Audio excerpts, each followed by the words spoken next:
and produced by Kate. Back.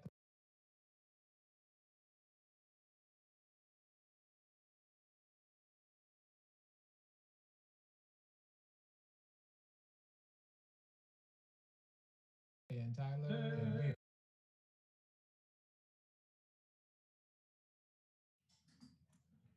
And we are back. Live brush with Ray and Tyler. And we are back. Live brush with Ray and Tyler. Good. I like and we are back. Directed and produced by Kate Welch.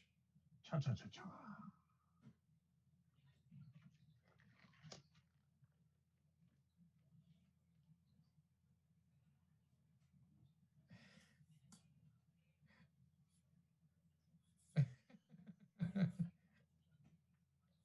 Oh, there it is. Somebody make a mix. Two theme songs. We have two theme songs now. Incredible. Well, welcome back, everybody. Both done by me. Both done by Ray. This is the Ray Sing Hour. He's going to be making music. He did do our other theme song, and it's amazing. And I think I know how to tap to most kind of a beat, but not really a good beat. So that's about my instrumentation abilities.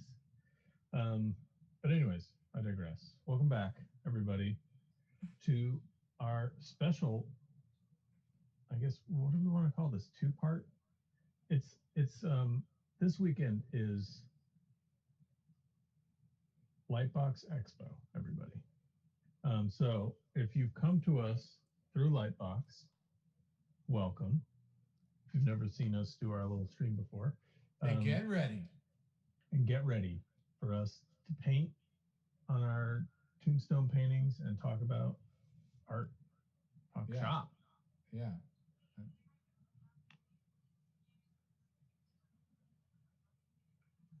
Yeah.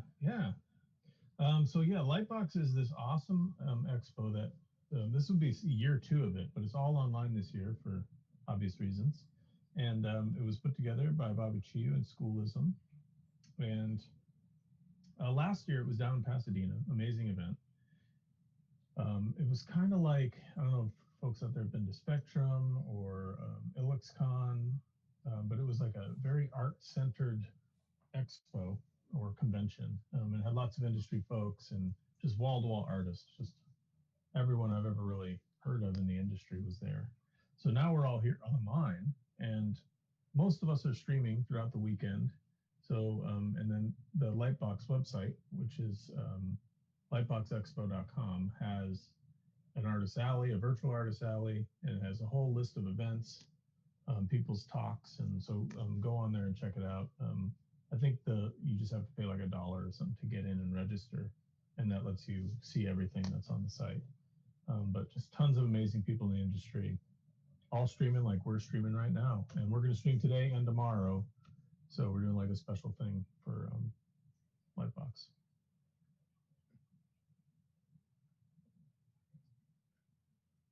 All right. Welcome, everyone. Wow, welcome, everyone. Hello, everyone. For those of you who don't know me, my name is Ray Bonilla.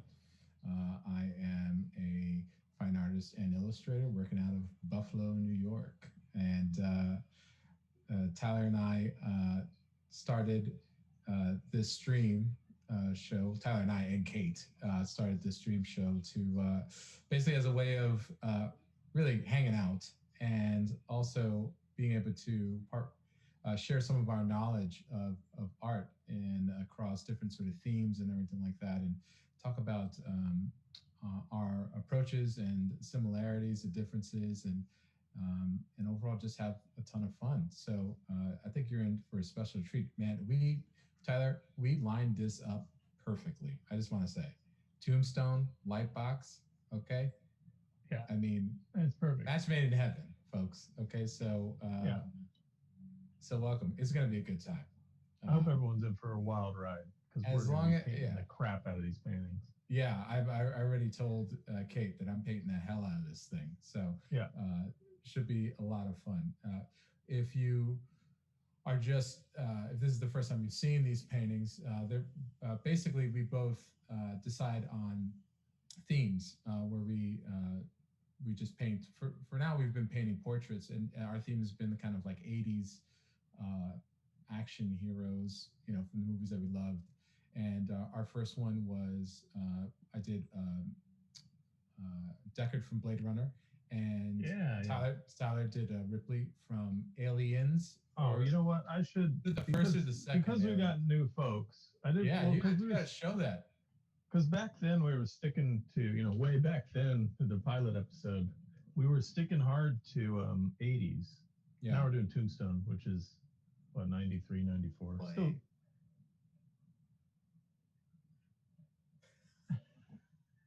That's true. It's true. Wherever Terminator 2 was, that was still the 80s in my book. So this is Ripley I did from that first few episodes. Awesome. Here she is dancing around. But now we're doing Tombstone stuff, man. Yeah, my favorite westerns.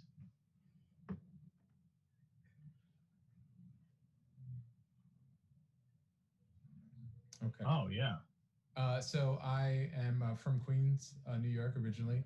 I went to undergrad at a state school in New York called Fredonia, and I did my grad work in a place called the Academy of Art University in San Francisco. And so, and that's where Tyler and I met. And so now I moved back to Buffalo, and here's where I work. I do mostly, I've done work for, editorial publications such as like Civil War Magazine and The New Yorker and a bunch of other stuff. And now I've been mostly doing a lot of gallery painting, showing at places like Bend Gallery in Denver, Maibaum Gallery in East Aurora, and been lucky enough to have a couple of shows, or show at one show at the Arcadia Gallery in Los Angeles. So bucket list, man, bucket list. What about you, Tyler? I am Tyler Jacobson. Hello, everybody. I also went to the Academy of Art with Ray. So we first, cracked the crust of the earth. They say. Do they say that? That's not a saying now. Well, it's a saying now, and So and then I went into we both went into illustration right away, and I have stuck deep into fantasy illustration is where I am now, and having a good time with that. And I don't know what's the rest of my bio. What's the rest of what happened to me? Who am I? Well, we're here, and you painted Ripley. Yeah, and then I painted Ripley. That's it. That's my whole career. And you really like Tombstone, and I love movies, and we'll occasionally digress movies. on this to talk about movies. I like films. I like films. So yeah, that's the short of it. But Ray and I had a great time in school together, and we wanted to keep that going by reminiscing about the things we learned. We're going to mention a lot of teachers that we had over and over again. Just Bill Mund. We're going to try and mention more. But yeah, so I guess should we roll in on this? We're getting going. We're starting in. Yeah. Get that painting rolling. Okay, so Tyler, how are you? What are you painting on and with? Okay, so I am painting in oils again. I'm gonna have to oil out to get back into this painting, but I am painting a portrait of Val Kilmer from Tombstone as the legend Doc Holliday. Some say that Doc Holliday. I'm just going with oils.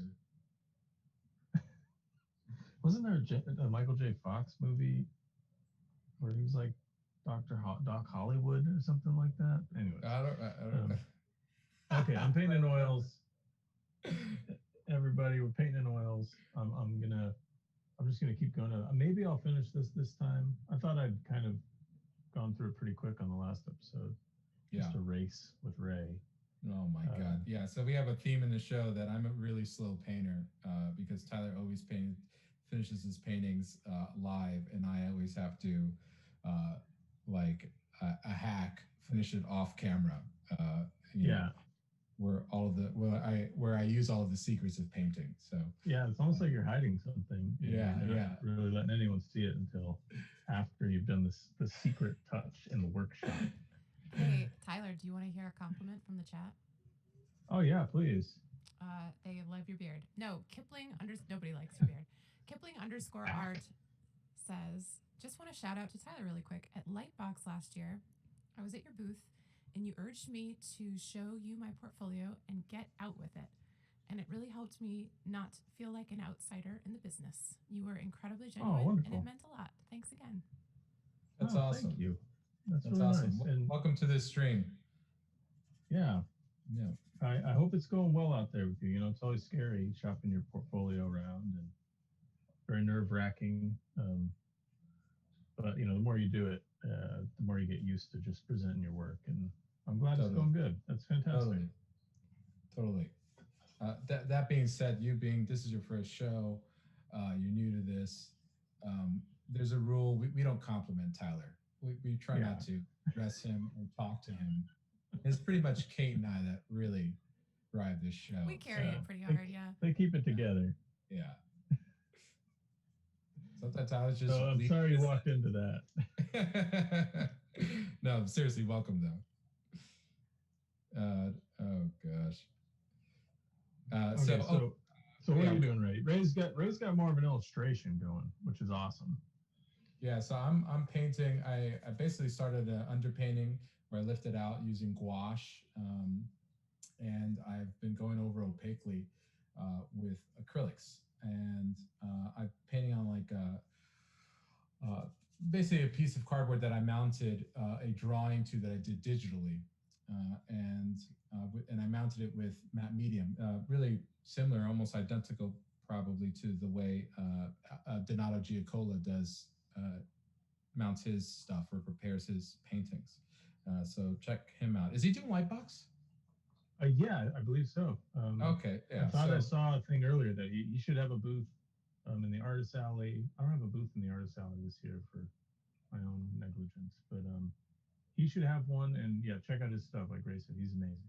Yeah, that was awesome. And so now I'm just going over basically with glazes using matte medium, specifically this Winsor Newton matte medium.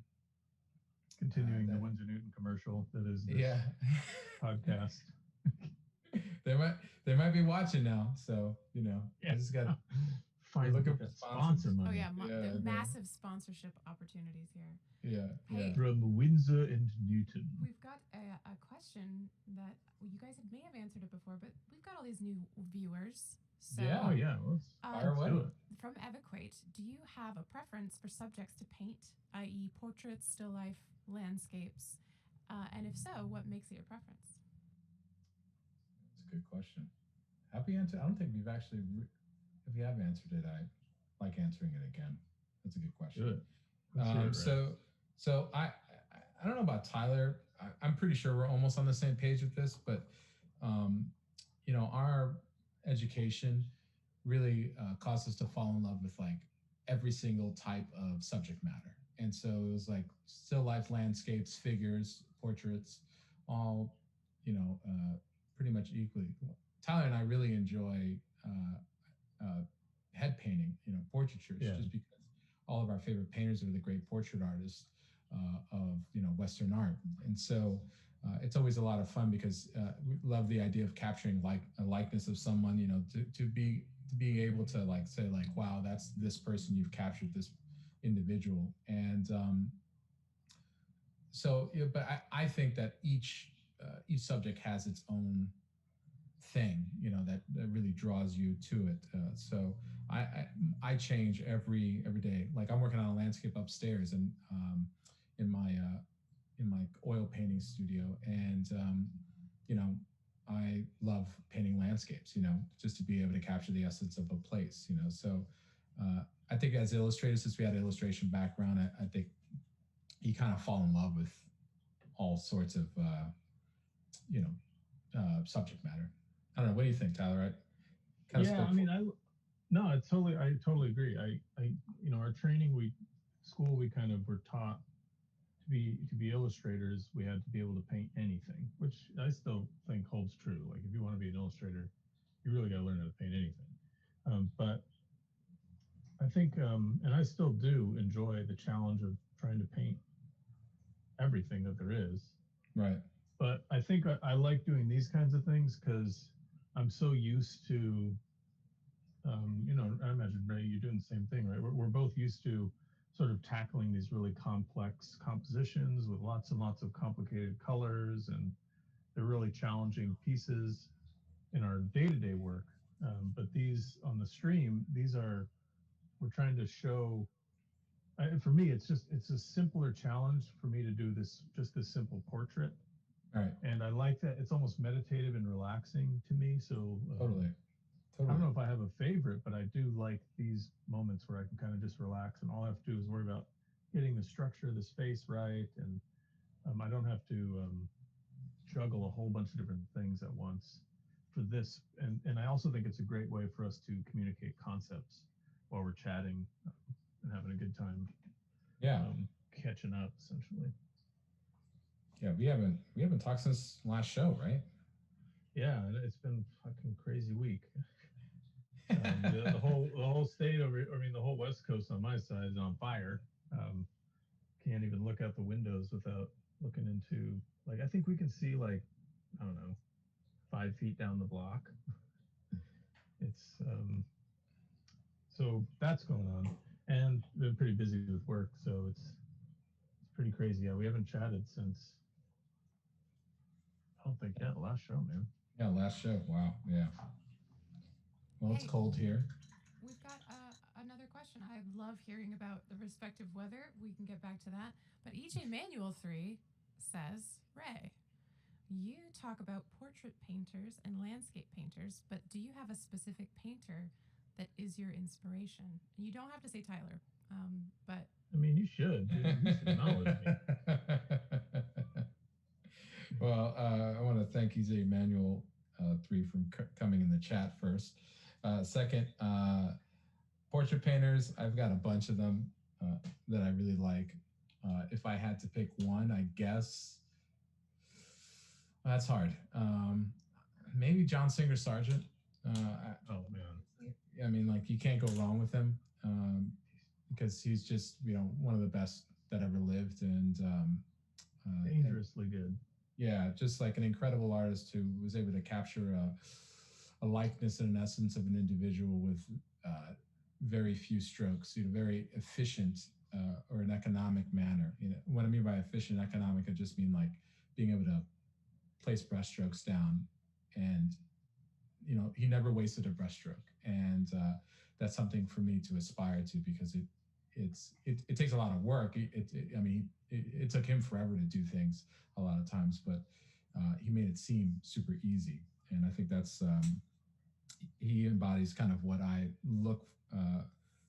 drawn to, is like kind of the illusion of like spontaneity and effortlessness and freshness, I guess you would call it, right? Instead of effortlessness. It looks effortless, but that's what I like. I'm glad you mentioned that about his work, because it's like you can tell. I think you might remember when we were at the Met, Ray, and we were looking at that one painting of his, the Madame X, yeah. She's got the black dress. Yeah. Like, Ray and I were the only people there in the museum, sort of like leaning really hard to the right so that we could see the glare come off it. Oh my God, because Tyler, you're just giving on me, her face. Yeah. Oh, go aheed. No, go ahead. No, but like just on her face, it's like you can see there's so much paint that he reworked that face a million times to get his spontaneity, like to make it look like it was just effortlessly done with just a few strokes. But you could see that just on the face area of the painting, it was like super thick, but smooth, like he had wiped it off or he had painted over it. But everywhere else, you could see the canvas texture coming through. So it was like we could tell that he had worked so hard in that one spot on the painting. Right. Yeah, totally. Yeah. I mean, like, it was a fun time maybe for you, but for me, I was stressed out because when Tyler says we were both close to the paintings, it was really Tyler. I can't tell you how many times he almost touched 400-year-old paintings, and I almost got kicked out. It was yelled following me. Oh my God, man! They must have had me on the radio because they were following me. Oh yeah, they would watch me in every room after that. Too close. Like we got this fucking guy in gallery 2 that's almost touching every painting. Pardon my French, everyone. If it's a family show, sorry. Yeah. Sorry, we're multilingual in this stream, so sometimes we switch in and out of like other languages.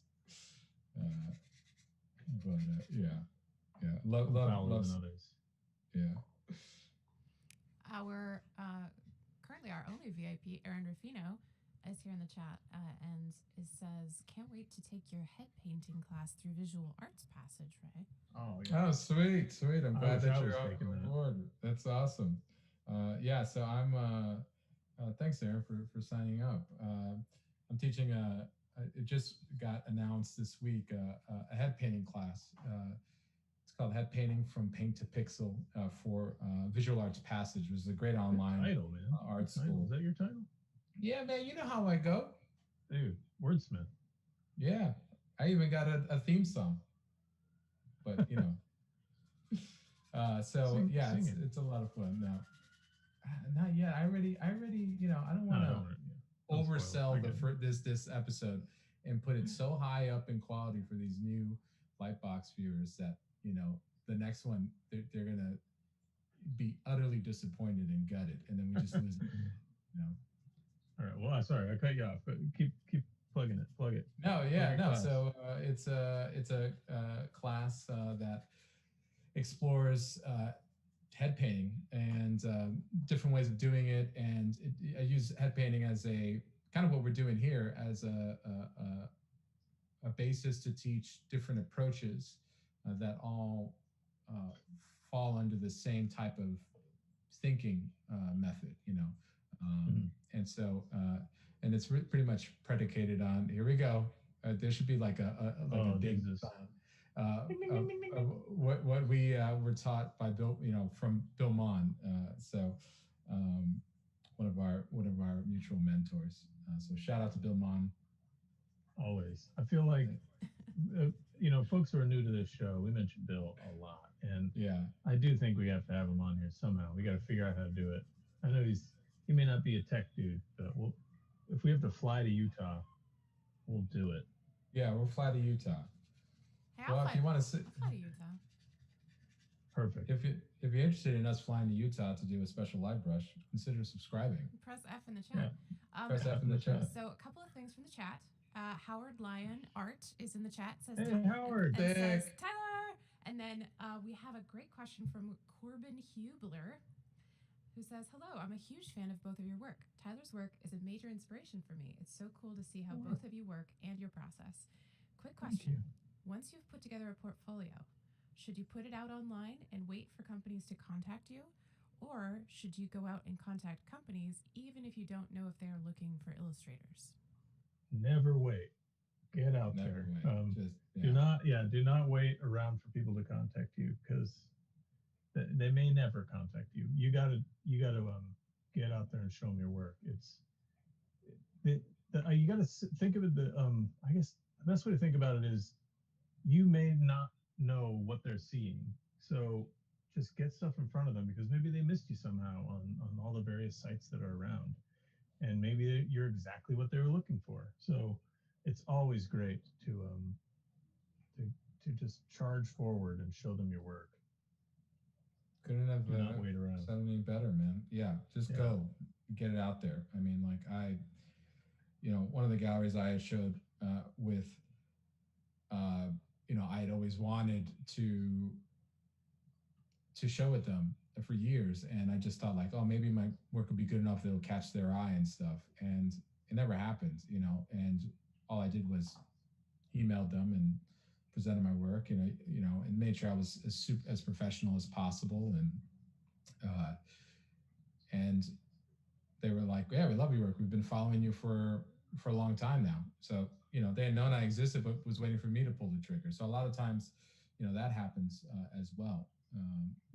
There's lots of assumptions that may be made outside of your knowledge, right? So it's always better to just speak.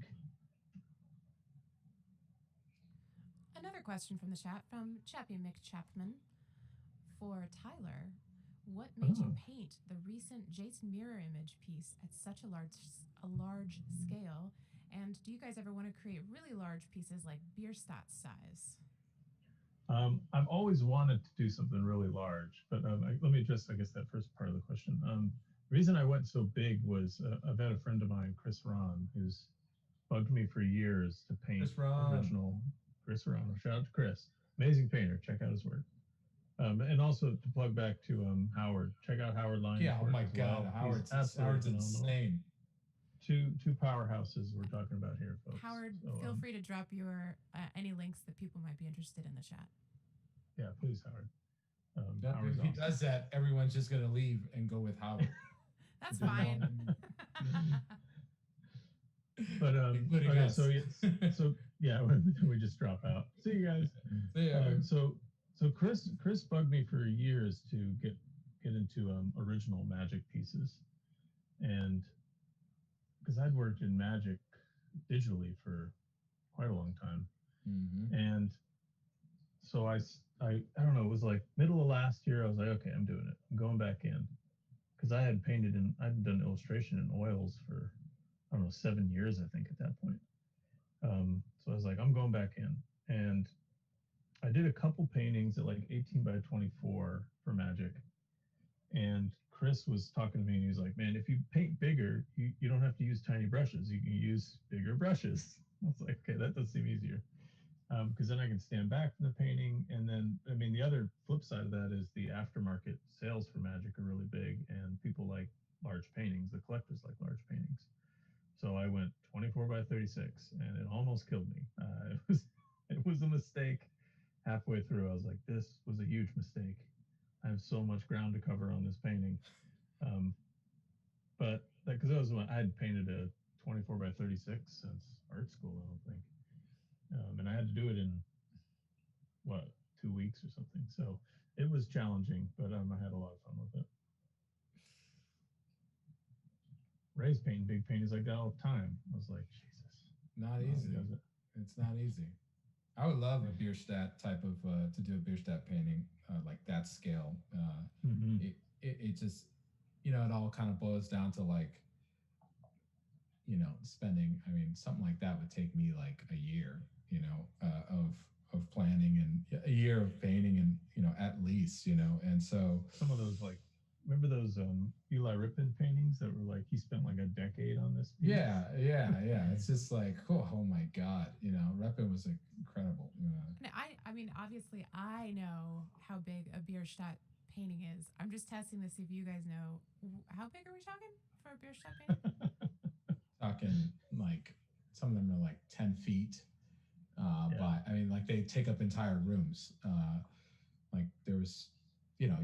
I saw a whole bunch of 3 of them that were like you can only fit 3 in one room, and it was in a gigantic museum. I think it was like in DC or something like that, where they're at.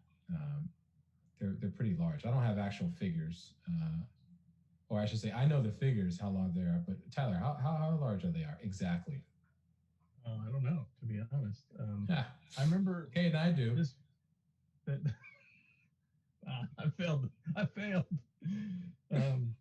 don't really know. I know they're big. I mean, I remember looking at some of the stuff, but sometimes it's metric. I'm like, come on, I'm not going to do the conversion on this. Here's for all our new viewers. Tyler regularly alienates the rest of the world. So I saw Anubis_artist on Twitch says, "Hey Tyler, student from AAU here. AAU. Hey. AAU. Nice. Heart you. How's it going at AAU? Nice. Welcome to the stream.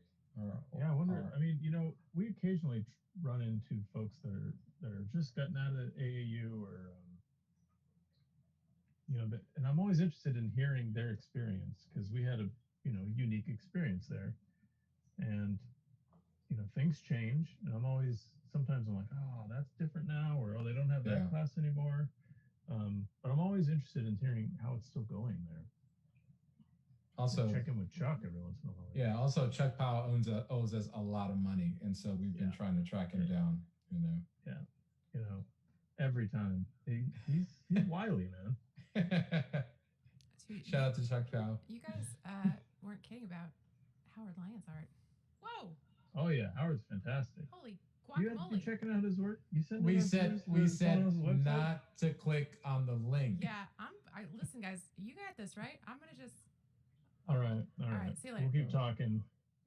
Welcome to the No, final Howard's episode of phenomenal, Live Brush, and presented I got by to give a Howard. lot of I got to give a lot of credit to Howard because I recently did a visual development project with Howard at Wizards of the Coast for Magic, and I think I spent half the time just picking his brain on like studio tech and talking shop about paintings because Oh he my helped God, me. yeah. He got me into these like special filters Pol- that I have over my lights and my Polarized lights. lenses.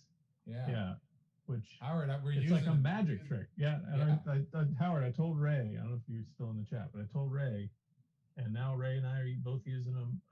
It's a game changer. Just like this instant removing glare and bringing out all the matted colors. Gosh, we could dig into this for. We should probably dig a whole episode out later and talk about all this stuff. There's so Why, much. why don't you just go to Howard's stream or his website and just ask him? Yeah, just go hang out with Howard. Yeah, He's it's sending pretty all the sweet. traffic there. Yeah, I know. It's like we now are. We have we have 7 viewers, but they're very engaged, and one of them is Howard. At... Tyler, question from Kipling_art. Tyler, can I ask why you smoothed out the shadow in the left part of the face? Was there a method to that simplification? Yeah, so there was a method. The choice I was making was there was a lot too much detail and busyness and noise going on in the shadow over there, and I felt like it was competing with the focus that I kind of want over on this side of the portrait. So I've sort of flattened out the shadow into one value, or mostly one value, so that it's not as competing. There was a lot going on over there, too much. So I just wanted to simplify it. If that makes sense. That made a lot of sense. Ton of Ray, sense. EJ Manuel is very insistent on this topic, so I'm just going to bring it up. Okay. Ray, now we know your inspiration for portraits and landscapes, and we know you are a borderline professional singer.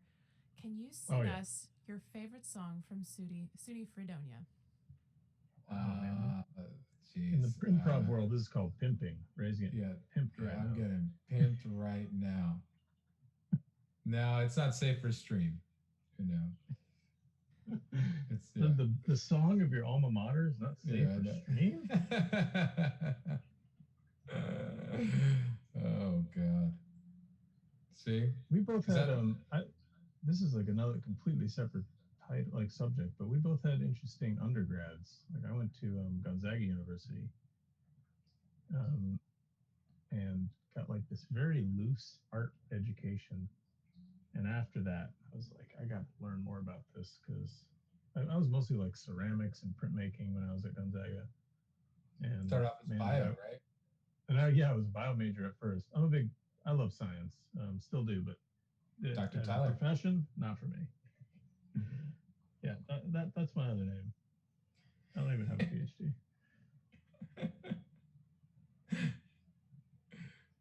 F in the chat if you think it's immoral and wrong to practice without a medical degree like Tyler's doing. That's fine in some countries.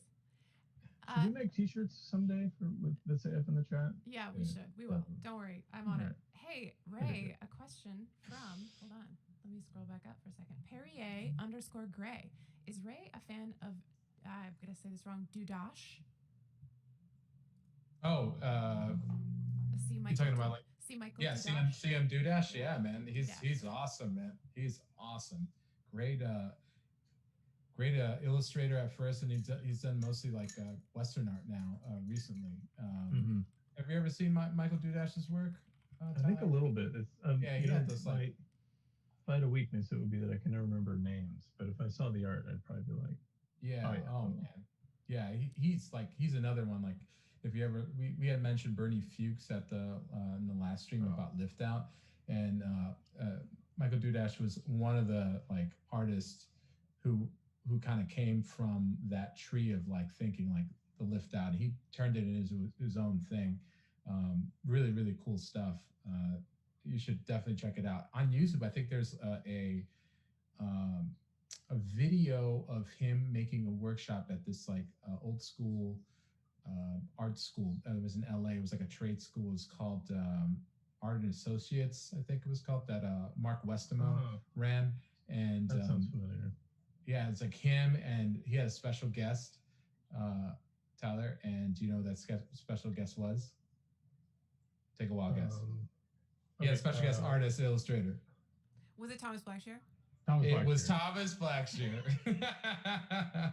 I don't know, folks. If you're new to this, which it seems like a lot of folks are, Ray and I absolutely love Thomas Blackshear and everything he's ever done. So just putting that there. Just leaving that there. From Nito_re, do you approach digital illustration / painting the same way you would do traditional? For example, all in one layer, low opacity glazes, and would love to know more about how the two mediums combine. That's a great question. This could lead us into an awesome rabbit hole of things to talk about.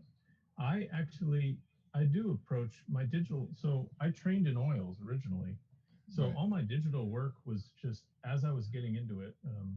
As I started in oils, and most of my work right out of school for illustration work was in oils. So it was as I transitioned digitally, I was trying to figure out how to do it, and the only mindset I had was oil painting. So it was just me finding the tools that were available in Photoshop that looked like oil painting effects. So I still, to this day, I approach all my digital paintings in a very similar way.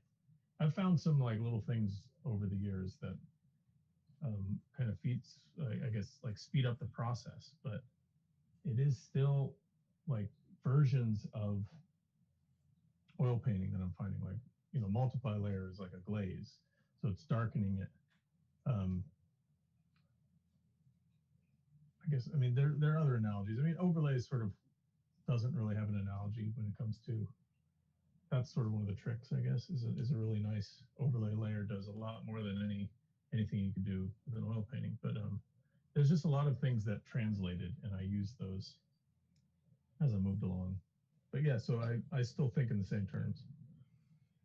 We were also kind of trained to think like that. I mean, we were, Bill had told us, like, think about it as steps. There's a drawing phase, there's a establishment of a value pattern. There's, there's a color phase. Do you want to handle it both at the same time, value and color? Okay, you could do more direct. How do you want to put your drawing down? Do you want to do it with a pencil, a brush, a crayon, pastel? It doesn't matter. Like what matters is the goal that you're trying to set. What problem are you trying to solve? And so oil painting, literally, what Bill would do is he would show us, how to basically build a painting in oils.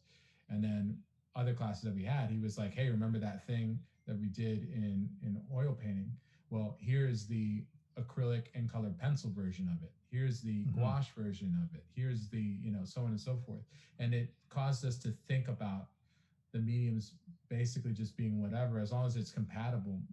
They're really just steps. And so in digital painting, that's literally, I mean, the same steps that we take. There's drawing, there's value, and then there's color. And the paint application is, I mean, I apply paint the same way I would apply paint in oils with a brush. I'm thinking the same way. I'm thinking about structure, and I'm thinking about the form. I'm thinking about my composition. I'm thinking about color, temperature. All of that stuff is medium agnostic.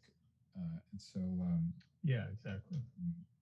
So that's the reason why it's no difference for us. Okay, it's a great question. It is a great question. Oh my gosh, we have so many questions right now. First, I just want to announce the humble brag from Howard Lyon in the chat that he owns 2 of Thomas Blackshear's studies. Oh, yeah, he told me about this. Howard, I told Ray about the one that you own Howard's got one that has a bunch of Thomas's like experiments where he put like the clear plastic over it and then like painted in the area. Oh yeah. To make big adjustments, but he tested it out on what would you call that stuff? That's that clear plastic stuff. It's like Anyways, like I was very mylar. jealous. Yeah. A Yeah, lucite or acetate? yeah, acetate. Yeah. Anyway, Howard, I was telling Ray, and Ray was freaking out about it, Yeah. Thanks, like he Howard. is right now. Thanks, Howard, again. I know, right? Okay, so Anubis underscore artist asks, question for the both of you. Earlier, I saw an artist use turpentine with their oil paint to create a glaze. I've been told turpentine was bad for the paint for a painting's longevity. Basically, is turpentine actually okay to use? I mean, I don't, I can't speak. Ray, you can probably speak to its archival nature, but Yeah, we yeah. used to use terpenoid in school all the time because it evaporates really quick. So it's great for that kind of glazing because um, it kind of speeds the drying, and you can get it really thin because it's a solvent. I try not to use too many solvents, to be honest, because they're pretty poisonous. So Yeah, and also, I mean, it's not recommended because you think about it like soup. It's like if you want to extend the soup, you can add a little bit of water, but you don't want to add too much water because it'll kind of break down. And that's what happens to paint pigment when you add too much turpentine to it. It really weakens the paint film on it, and it's usually only an issue when you're glazing on top of multiple layers. It could be prone to cracking because, especially on a flexible support, if it's like on canvas that's stretched, it's constantly contracting and expanding. So you combine that with like a weak bunch of thin down glaze layers that were just thinned down with turpentine, then and that's what you get. But a lot of people use it because it dries, it evaporates really quickly, and it's usually done like on the preliminary layers, where it's like the first layer, and you're establishing, a an underpainting like I did with gouache, but you could do it with oils. That's kind of where it comes from, and so what some artists do to, uh, they like the feeling of turpentine. They'll mix it. They'll cut it with like a medium, like a stand oil, or linseed oil, or some medium like that, so that you still maintain the body of the paint, but you get it thinner. So it's you increase the transparency of it. this reminds me of, I don't know if you remember this, Ray, but when we were in art school, I was trying to oil out, but had like made a new. Yeah, I remember that. I was like, I was messing around with a new. I was like, oh man, okay, I'm gonna make a new medium. I think we'd watched a bunch of videos. I was like, okay, I'm gonna make a new medium, and I poured I went like equal parts linseed oil and turpenoid, turpenoid being the solvent. And I was like, okay, this is gonna be like Richard Schmidt's medium, nothing like his medium, but I thought it was. And so I'm like oiling out this painting. It was a Lestat. It was a Lestat. Interview with the Vampire. I remember the painting. And I was there when you were doing it. I was there when you were melting it. The painting is melting before my eyes. And I'm like, what's happening? And Ray's like, what are you oiling out with? He was like, one wipe, and it was fine. Two wipe, it was something was going on. And three, then all of a sudden you just saw the painting, like you saw the bits of like canvas all of a sudden popping through because the painting was melting. He didn't, because he had just painted it. It was more touch dry. Oh my God, that was hilarious. Yeah. So I mean, if you're gonna make a medium, cool. You can put a solvent in your medium, but if you're gonna oil out, don't oil out with a solvent. That's just not gonna work. Question. This is a long one. Yeah. From many creature. I work in egg tempera, and while most of my work in the medium has been in a niche subject, I've been wanting to branch out into fantasy painting, which I do some digitally. First, can you share a bit about marketing fine art? I was finally able to quit my day job and start freelancing, but I'm not sure how to keep a consistent client base. Secondly, how long do you spend on a piece for a big client? I ask because my work in egg tempera takes literally forever. Mm-hmm. Wow, Ray, you might want to speak to this, but I just before Ray speaks to this, I am bravo on using egg tempera. That's kind of incredible. Yeah. I have no idea. I've never used it. I hear it's very difficult. But just like Ray said earlier, there are techniques that are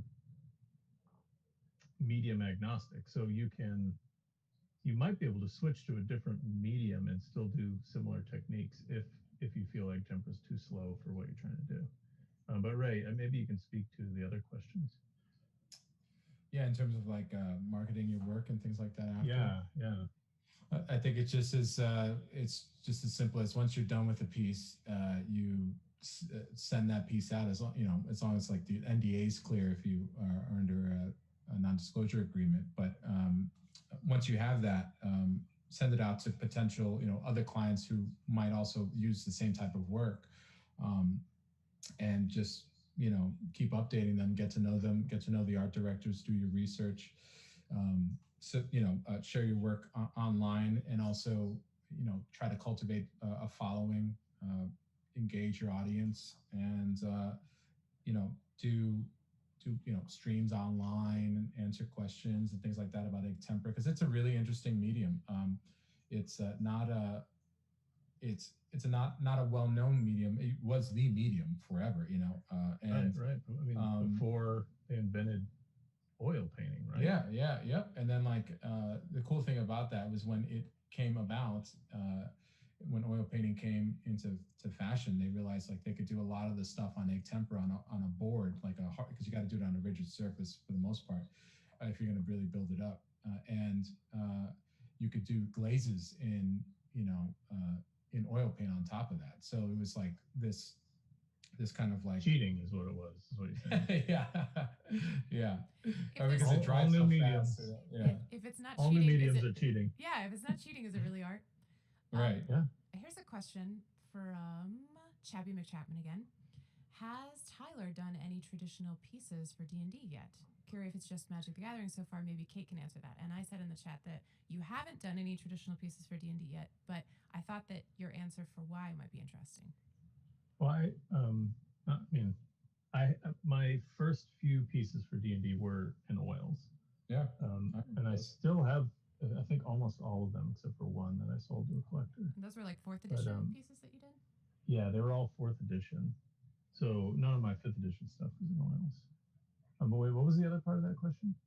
Oh, it was I wanted to give you this question because I know that one of the reasons that you switched to digital was because of working for clients and the kinds of changes that are involved. And I just wanted to know if you wanted to talk about that a little bit.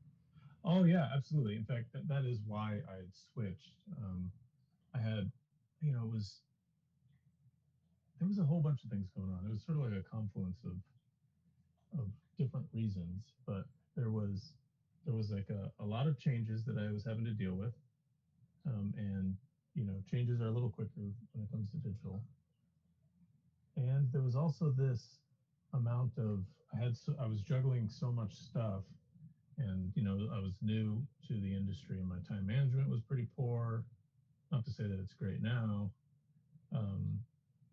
You were trying to make it a professional polka band. I was trying to be a dancer at the same time, and that's really hard to do. So I had to give up my dancing dreams. No, so I found I was in this scenario where I was painting almost all the painting in oil, and then I was rushing it over to this photographer that Ray and I used to use in San Francisco. Don Almack. So Don Almack. He's in this little tiny hole in the wall, like right near the Stockton Tunnel. I hope he's still there. And so I would drive over to San Francisco from the East Bay. I would park. There's this huge parking structure next to the tunnel. I'd park there, and then I would bring over these giant paintings. Like I'd have to cross the street in the wind, and they're blowing all over the place, just to have this guy photograph him for 2 seconds because he was really fast. And then I would go back over. So I'd have this photograph of this unfinished painting. Then I'd go back home to my studio in the East Bay, and then I would finish it digitally. So I did that for like 3 or 4 paintings in a row. And I was like, what the hell am I doing? I'm just gonna cut out the middleman here and paint the whole thing digitally. And so that's when I did my first digital piece. And I was so happy with how it turned out, and I didn't have to. At the time, I was frustrated with like washing my brushes out and worrying about them. I just didn't know the craft very well. So I was frustrated by all this stuff, and I was just like, forget it. I'm gonna do it digital. I'm really happy with this. I'm having fun. I don't have to worry about the mess. And now, this many years later, I've kind of come back around. I'm like, I really miss the craft of it. So um, I'm back into it that way because I love the craft of painting a painting, and that's my story. And you can see it in hard copy next season. Yeah, when book when, Tyler? When I get around to writing it. You do have a writer in your house. Hey, question from Sarah Grace 213. Have you guys decided what you're painting next, and why is it more images from Tombstone? So this is, I thought, an excellent question, and I mentioned to her that any Tombstone images you guys decide to do, you have a built-in buyer, which is very convenient. Although it's kind of, I Right. feel like me just giving money to Ray is like baby birding out. Anyway, but we are going to, you guys are going to, I think at least one of you is going to wrap up your painting today. So have you decided what you're going to do for tomorrow's stream? Special So that Lightbox Expo stream? Yeah, I'm glad we're talking about this because I think, this kind of goes right back to what we were just chatting about. And it's that I've done digital so much that I think tomorrow, Ray, you're probably going to be continuing on this piece because he's slow Yeah. and all that. Yeah. 'Cause he's slow and all that. Tomorrow, I think I'm going to jump into a digital painting, and we'll have to, do some tech figuring out there. But I think I'd like to show the folks out who've come in just how I approach digital stuff. So I'll probably do just like a couple hours of sketching around and maybe make a monster or something. That's what I usually do for my fantasy work. So yeah, I don't know what I'm going to do next, but I think it's going to be digital.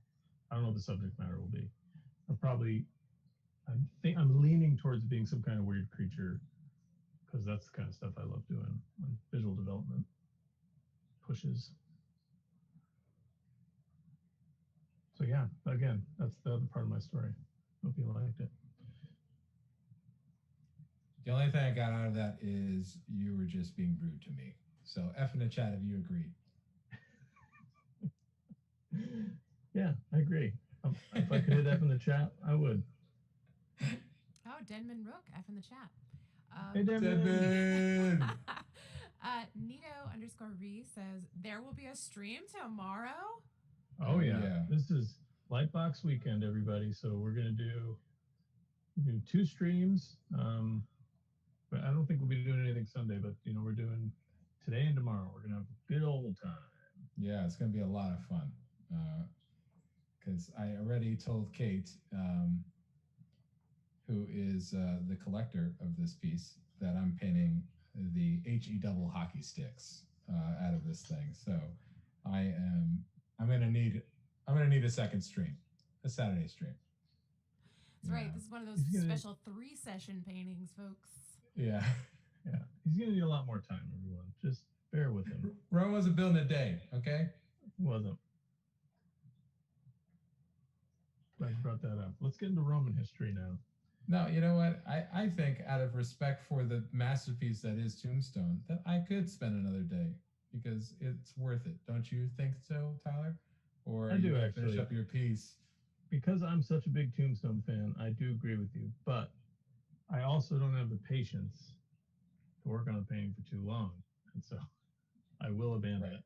Yeah, Tyler will abandon ship.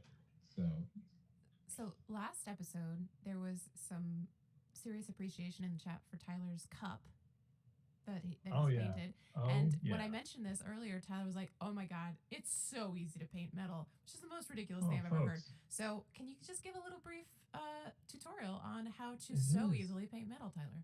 It's so easy, actually. I think it's image, filter, reflection. Right? Yeah, no, cellophane. There's a cellophane filter. Yeah, you get that Photoshop gradient just right. So, okay. Yeah, well, what we mentioned earlier was I'd said, oh, yeah, it's very easy to paint metal. And it's because you have to, you can't think about it as metal. You have to think about metal as just reflections. So, like, I'm gesturing to this thing here, but like all I'm painting is what this object is reflecting in the room. So it's reflecting a light source, and then you're transitioning to these like grays, that are reflecting other parts of the room, and then this like warmer side over here is reflecting his hand. So you're just like collecting those colors and you're putting them in.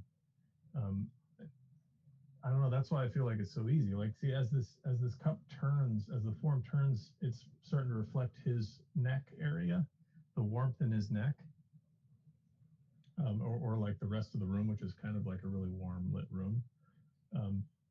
So you bring all those warms back in, but then the main like specular section of, the whole thing's specular, but the really crazy highlight is reflecting essentially the lights that they have set up on this, because this isn't obviously a documentary. This is Well, how do you know that? film. Okay. This is a film, folks. Yeah, were you there?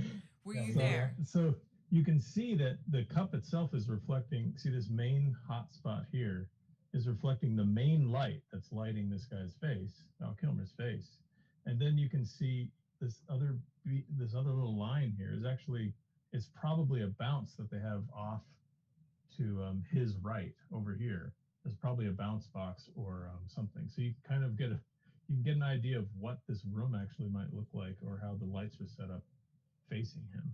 But that's metal. Like, metal is just reflecting everything. Very easy, folks. Come on. Wow, Tyler. It's not that easy. It takes Wow, Tyler. it takes a lot of time of messing around with it to get it just right. But it's all just high contrast values and remembering to reflect all the colors in the room. So here's another question from the chat from Nito_re. Would you have any tips for networking as an artist and getting your work out there? I find that nowadays posting to just Instagram and such is like shouting into a void. Yeah, it's tough. This is a crazy, when Ray and I got out of school, it was, all the advice was for us to go to conventions and like meet people directly. Then we went to conventions and realized nobody wanted to meet with you directly. Yeah, and everyone wanted to use the new tools available to them, which were digital tools. So it's, I think my advice in this scenario would be, don't just shout into the void on like social media. Try to track down, try and be more personal with it. Still try and send out mailers if you can, but try and get art directors' emails. A lot of times they work for a company and their emails are quite simple. It's like something at whatever the company's name is. It's usually like the first name dot the last name. But try and be a little more direct and check in with them. I think that's always a really good method. If you're going to send them stuff and you hear nothing, maybe a couple months down the line, as you've done new work, make sure you're always doing new work. Send them more new work. Say, hey, just want to update you. It's a good way to show our art directors that you are constantly improving or trying to improve or constantly working. You're not sitting around idly. So yeah. But I agree, it's difficult in this age. But you know what? I think that, and I'm just going to add on to that. Please, I think it's always been difficult. One thing that Greg Manchus, who is actually doing Lightbox too. So yeah, he's an incredible artist. Is he live now? No. I think he's doing something later on today, but I don't remember the schedule. Okay. Maybe he is live right now. I don't want to. So, but I also don't want anyone to leave. So stay around. Yeah, don't leave. Yeah, I mean, he's not that good. Yeah, he's no Thomas Blackshear. He's no Thomas Blackshear. I mean, he only did the Captain Morgan logo, and one of the greatest illustrators, in our present era. So we know Greg. So we can rip into him. Whatever, Greg. So he had told me, he was like, it's always been hard to be an illustrator, and he said that there's always been like more forever. There's always been more artists than there are jobs, and so it's always been hard to kind of differentiate yourself from the masses. And back in the day, people would send mailers, but so would everyone else. Exactly. And then take out ads at like these super expensive directories, but so would everyone else. I mean, the ads were basically like this thick and multiple volumes, and how do you stand out? And I think you just gotta kind of do all of it. And do the social media thing. Make sure you have a website, promote yourself, in those veins, but use that also as a platform where you're to bring people to, not like not just as much as just sending it out and hoping for the best. I think that's a big thing that um, one of the a good friend of mine's Bob Pastore, who's a marketer. Uh, he had told me he was like, He's at you got to. Workbook, right? He's at Bob's at Workbook, Workbook? yeah, Yeah, yeah, yeah. and he gave me great advice in that, like the website, the the website, the social media. That's all like places where you have your work. But now what you do is you bring people to that, and you'll start like a flood of things because once somebody does that, you know, then you could bring that, then you'll have more and more people sort of coming at you. But I think that's a big thing. I think social media is great because you can access people from all over the world, right? And the great thing about it is that it's a great quick way of sharing your work. So when you meet somebody in a convention, or you meet a gallery owner or art director, you give them your business card and it has your Instagram on it, or whatever, Yeah. your art station, or whatever, and it just gives them instant access to the work, and I think that that's a great thing. But you've got to bring people to it, not the other way around. I think that's like a big. I mean, you see people like all these influencers like just like putting up selfie videos and like just the world's coming to them, and it's sort of like a false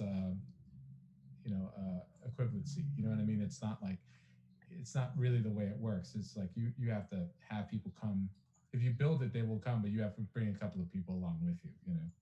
Yeah, there's a lot more of a hustle when it comes to illustration and fine art, that you have to be proactive about it. And I'm glad you brought that up, Ray, about like influences and stuff. Like there's this sort of, I guess, view of this of people now that you kind of just post things on social media and then people just find you.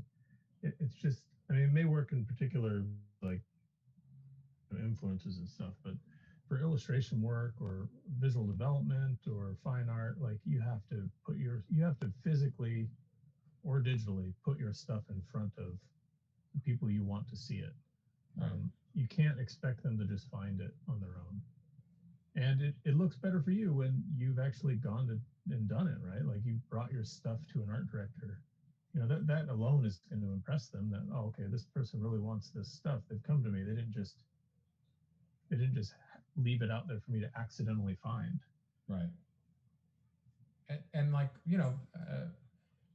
just break it down logically. I mean, if you were an art director, would you hire somebody that you knew, that you've met before, who you like the work, or somebody you like the work but have never met before and only know from their website? Yeah. It's really all that simple. Yeah, they're human beings on the other side. Is basically what I'm saying. What I'm getting. Well, yeah. And I've had lots of like art directors I've worked with over the years that have come back because, I've been professional. We had a good time working together. Those are the kinds of relationships you want to create, and just like sitting back and waiting for someone to find your work is not going to create that relationship. You have to go out there and do it. Yeah. Okay, next question. I think that's the hard part for me. But yeah, go ahead. Bing. More questions. Oh, no questions. Dang it. Okay. I was thinking. Well, we're good. I didn't want Kate to feel like she had to like interrupt us. Well, what are we going to talk about now then? We don't got any questions. What did you do? What did you do today, Ray? What did you have for dinner? What's going on? I was painting today, like I'm doing here, which is I'm getting into the opaque section of this oil painting right here. I don't want to cover up all this really nice texture that I have, and I got to be careful with that. But I also do want to add more form to it, so I've been really blocking things in pretty opaquely with acrylics. Oh, man, I just saw it now. This looks so good. That transition to the pink sky. Whew. Thanks, man.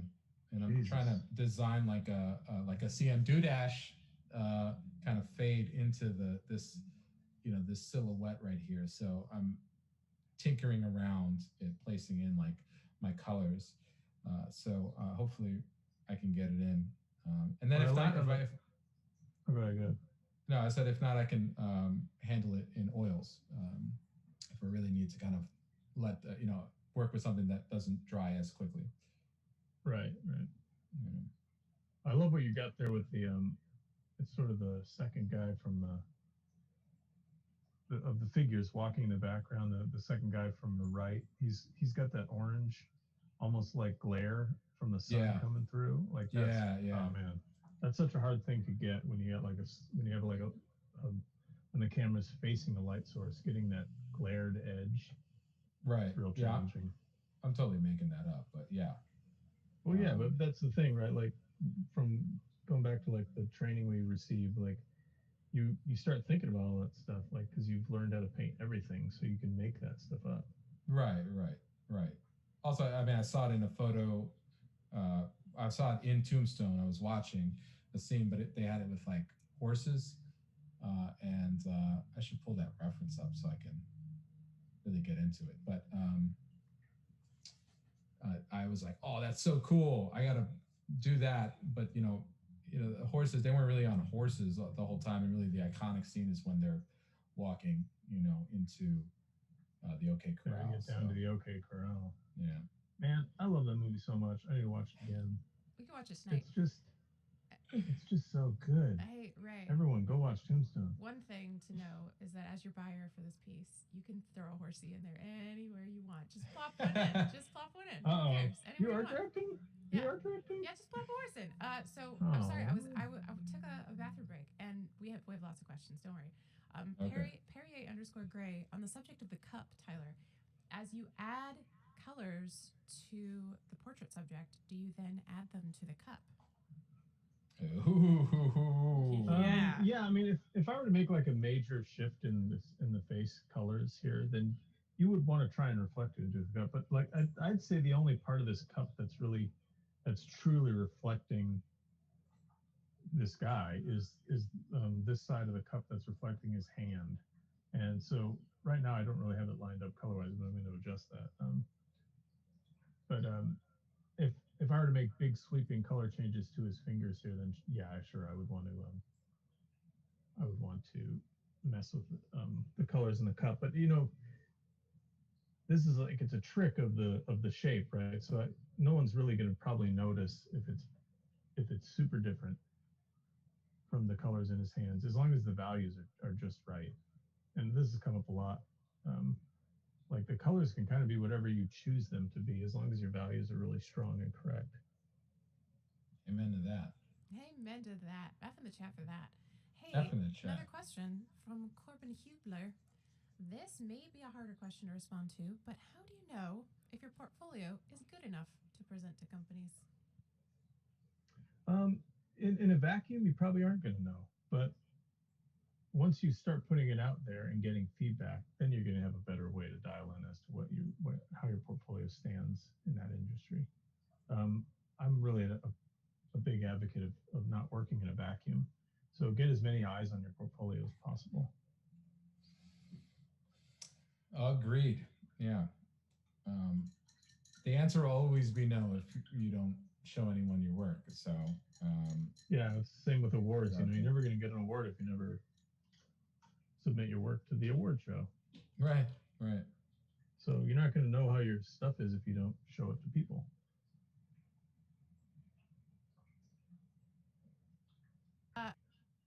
That is a terrific answer. Also a terrifying one. On this. Well, yeah, it's scary out there. Oh my God, it's so scary. Is it just when it comes to from Kipling_art? When it comes to contacting art directors, do you just contact them directly? I do understand that posting just to show work gets me close to nowhere, but are there better outlets? Are there other outlets that better display your work, or is it just about like hunting down an email address and being very direct? There's a lot of different ways, but there is an aspect of it that is trying to get their email address. They contact them directly. Post or pre-pandemic, You could go to events and find art directors. And the great thing about that is if you can show them your work, maybe even if they're like, this isn't really working for me, but they know other people in the industry, so they might go talk to them or send you to them, or so that networking thing. But today in this pandemic, it's a bit harder. So there's an aspect of trying to get your work in front of them, and that's finding their email address if you can, or trying to get their eyes on your work in social media, which is a challenge. So yeah, I don't necessarily have like a perfect answer for this because it's so difficult, but um, any way to personally contact them is always going to be better. Yeah, it's not easy, but you've got to but anything worthwhile isn't easy. Yeah, I mean, yeah, for sure. I mean, I'm always trying to push my work, and because there's so many people in the world, and you've you just have to go with the attitude that no one has seen, even though a bunch of people have seen a piece.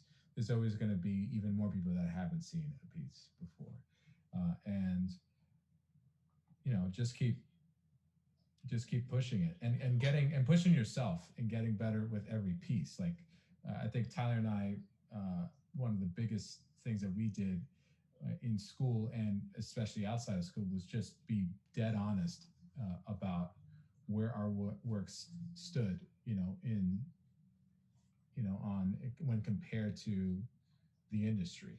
What were the best examples, and would our work be good enough to stand right next to it.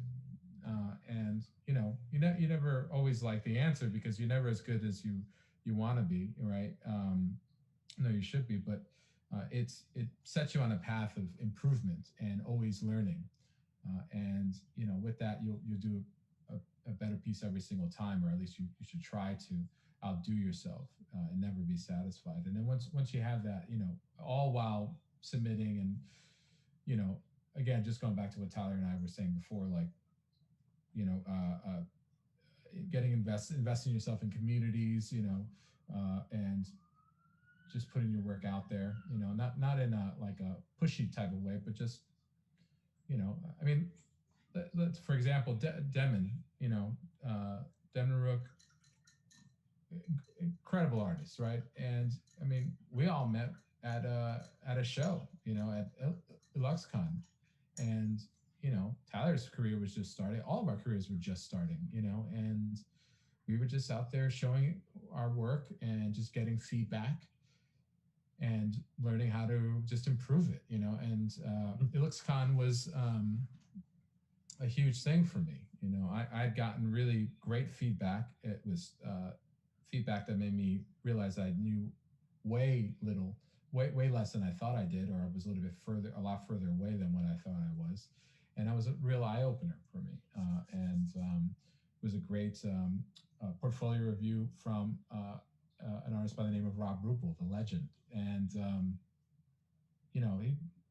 he set me on a path that caused my work to get to a next level, and I'll always be grateful for that. So, but it's all about having that attitude towards your work too. Always wanted. I think that, not to interrupt you, but I think No, that please goes do. back to kind of that other question about like how do you know if your portfolio is good? Like all of these culminate in understanding where your work stands. Seeing, Right. taking it places, or comparing it to people that work professionally in the industry helps you understand where your work stands. If you put your work side by side with someone who's getting professional work, there should be, if you haven't gotten any work yet, you should be able to see what's missing. Right. But that takes a little bit of learning, getting the eye for it. So many questions. Here's our next one. Nito_re asks, when doing a commission for a client fantasy illustration, once the thumbnail/colors are approved, is there really no going back? Or can you generally change or add something, some new color to the painting? Or is that like an industry no-no? If you're going to make a change after you've had sketch approval, you should ask the art director about it. Say, hey, I got this new idea. I made this change. and show them before you proceed, because they've already, you don't want to surprise them. You never want to surprise an art director on the back end. My God, it's going to be bad for you. So yeah, run it by them. If they like it, cool. If not, it's going to be one of those, oh dang, well, I'm working for these people, so I got to do what they want. But yeah, I don't think it's a no-no. It's just, you just got to make sure. The no-no would be to surprise them. So don't surprise them. Yeah, the key word is communication. Yeah. Just be direct and clear about, and concise. And also think of the flip side of that. If don't get pushed around. If they make like a major sweeping change, right? That if they ask you to change something significant after you've had approval, be like, okay, we didn't have that's different than what we talked about. So I tend to approach those as like, we're getting into change fee territory. I'm always willing to say like, yeah, I'll make these changes, but if it's significantly different or there's a whole bunch of them, I begin to have a conversation about like, okay, well, I think we need to talk about change fees at this point. Don't rush into that though. I tend to treat that in a, okay, I'll do that. You get like a couple strikes kind of from an art director. Like if there's a big change, sure, maybe something changed on their end that, they're a big company. We can talk about that. But if it's like, okay, now more changes that were stuff that's after sketch approval, then I lean into this sort of, okay, well, now we're getting into change fee territory, and we have a more business conversation about that. And most people are willing to do that as long as you're polite about it and give them your perspective. Like, hey, you've changed you've moved the goalpost on me a whole bunch. So this isn't, this is now changed into something else very different from what was approved, and we should chat about compensation. Always a scary conversation to have, but just don't it's good to not be pushed around. As long as you're professional and polite about it, you're not going to lose a job because you asked them to change, to give you a change fee. So, like if Kate wants a horse, we're going to have to talk about change fees. Yeah. That's not what the approved sketch was. Well, Kate wants a horse. Kate wants a little horse right in the middle of Wyatt's mustache. Hey, Sarah Grace 213 has a question. Are you guys looking forward to anything during this Lightbox Expo weekend? I think I want to say my good friend Jesper Icing is doing a demo tomorrow, and I'm really excited to see that. So if anyone knows Jesper Icing's work, he's a Danish artist, but he does a lot of work for fantasy companies that I do work for. He works all in acrylic, and I think he's going to paint like a gnome or a goblin or something tomorrow. Sweet. And I'm really looking forward to that. I always like watching Jesper paint. So I got to get on that schedule and see. I've seen a bunch of like YouTube streams, like Stan Prokopenko had a really nice stream. It was like a figure drawing that he had done, a demo. That was a lot of fun to see. Yeah. There's been just Lightbox. It's like it's filled with so many good artists. Carla or Ortiz, and oh my God, I think Carla's doing a bunch of stuff right now for until like 9 p.m. If she knows what's good for her, she won't be. Well, yeah, she got to stop, but she's doing it until like 9 p.m. West Coast time. So she's going to be painting all day, essentially. Dang, Carla. Yeah, doesn't she have a job? What's going on? Yeah, some people are treating this very professionally, you see. Hey, we are too. We're streaming. Hey. Question from Evan. This is a great question. Because of how the internet works, is there a level of caution to consider in demonstrating your work versus setting yourself up for piracy? Are there ways to protect your work that people should know about? I'm curious if either of you have ever been a victim of someone pretending to have painted your art. Yeah, I mean, I have, but I still don't. I remember when it happened. I still don't know what their end game is. I just don't know what they're going to do with pirating the work. Like, I guess they could sell it, but most of my work is owned by Wizards of the Coast, so they're inviting a pretty significant lawsuit. Right. I just don't. And then when they get more work, what's going to happen? Like, they're going to be like, yeah, I can do that work. And they're going to go steal other work that I just don't. I don't know. I don't see it as a significant problem to be trying to avoid, because I just don't see the end game for them. It seems like a one-shot thing. Like, they're going to get a job from it, and they'll make some money. But it's work you already did, so you probably already got paid for the work, unless it's like samples that you made. But I just don't get it. I don't understand why people out there are doing it. It's very strange to me. Yeah, I don't really work on licensed stuff, so that seems to be like a real problem with like a lot of people who work on popular licensed properties, right? I mean, like I know many like artists who work at Marvel that have had that happen, you know. Yeah, I've seen it, and I just don't. It seems to be that it's people in other countries doing it for clients in other countries. Oh, so okay. There's less eyes on it here, because I've just never seen someone like try and rip off a Wizards of the Coast painting for Fantasy Flight Games or Paizo, you know. Right. Or the other way around, like rip off one of those. I've seen fellow artists of mine, like I know Mike Lim has had tons of people like use his art, but I just don't know what they're doing with it, or how it's like a system of fraud. I just don't know how it works.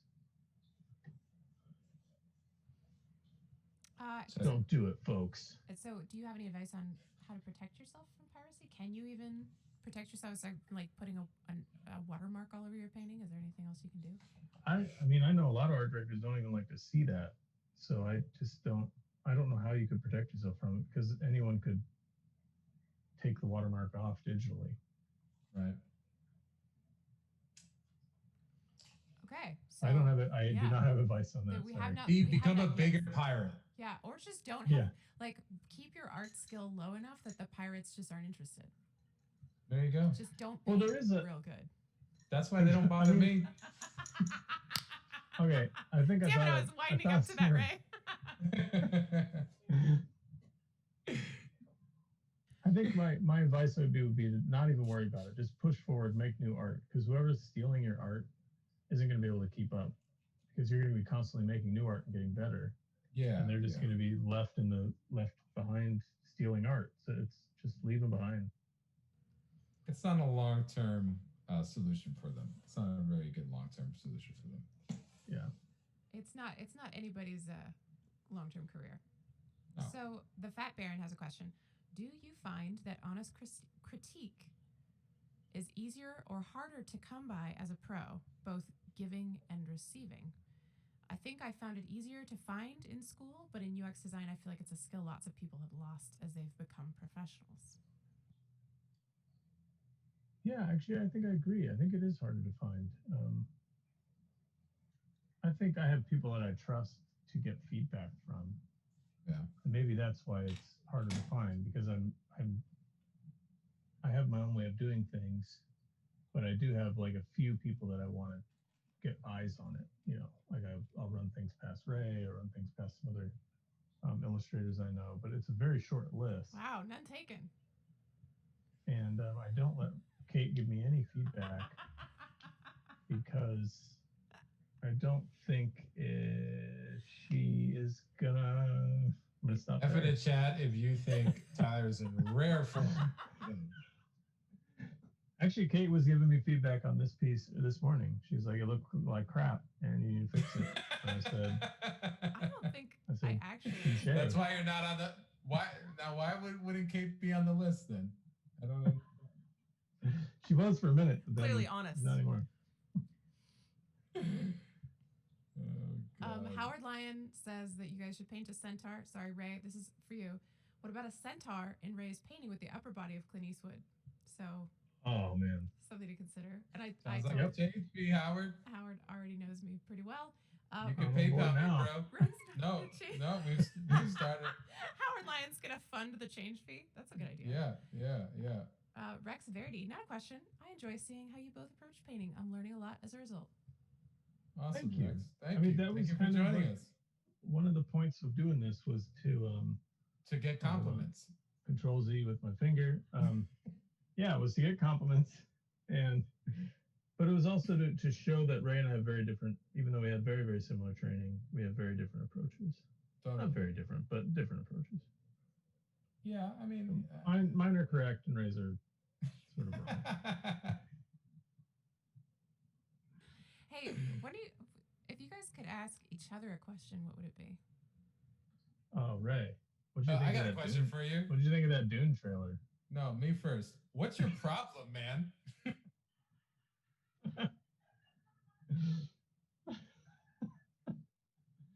That's a long story. That's a long Where to story. begin? And I don't want to get into it right now.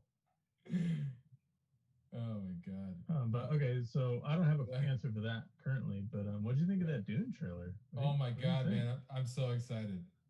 I'm a huge Dune fan. So thanks to Eric Johnson, our mutual good friend and great artist. He brought me Dune the first book, and it lay in my room for years, and in San Francisco, and it wasn't until like a summer where I had to stay home. I had to miss a bunch of trips because I was working on illustration projects, and it was a short deadline that I would take breaks, and I cracked open Dune, and it's like I never looked back. So I love Dune. Yeah, Tyler loves the Dune book as well, right, Tyler? You love it. Yeah, totally.